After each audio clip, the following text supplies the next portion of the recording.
హైదరాబాద్ లో ఇప్పటికీ కూడా కట్టెల పొయ్యి మీద దోశలు వేస్తున్నారండి. ఇక్కడ ఫుడ్ కంప్లీట్ గా రాయలసీమ స్టైల్లో ఉంటుందండి.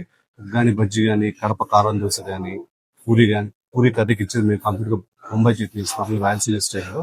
సో మీరు అందరూ రండి, ఫ్రెండ్స్ తినండి, ఫుడ్ ఎంజాయ్ చేయండి. Thank you. ఈ రోజు రాయలసీమ స్టైల్ టిఫిన్స్ ట్రై చేయడానికి అయితే వెళ్ళిపోయామండి. ఉగ్గాని బజ్జీ, మసాలా దోశ, పొంగల్, ప్లెయిన్ దోశ, పూరి, వడ, ఇడ్లీ, బోండా, మిర్చి బజ్జీ. ఏ ఐటమ్ చూసుకున్నా బడ్జెట్ లోనే ఉంటాయండి. మా ఊళ్ళందరూ కూర్చుని గట్టిగా ఒక పట్టు పట్టారు. పూరి ఆ కర్రీతో తింటే నెక్స్ట్ లెవెల్, చాలా బాగుందండి. ఉగ్గాని బజ్జీ, పొంగల్ అయితే ఫస్ట్ టైం ట్రై చేసానండి, బాగున్నాయి. ఇడ్లీ అయితే సాఫ్ట్ గా ఏ ఐటమ్ చూసుకున్నా కాదనకుండా కానిచ్చేస్తారండి. ఇక్కడ దోశలు అయితే కట్టెల పొయ్యి మీద వేస్తారండి. దీని వల్ల దోశ టేస్ట్ ఇంకో మెట్టెక్కుతుందండి. ఇక్కడ చట్నీలు మెయిన్ హైలైట్ భయ్య, ఎంత కావాలో అంత వేసుకోవచ్చు. ఇక్కడ దొరికే రాయలసీమ స్టైల్ టిఫిన్స్ మా వాళ్ళకి బాగా నచ్చేయండి.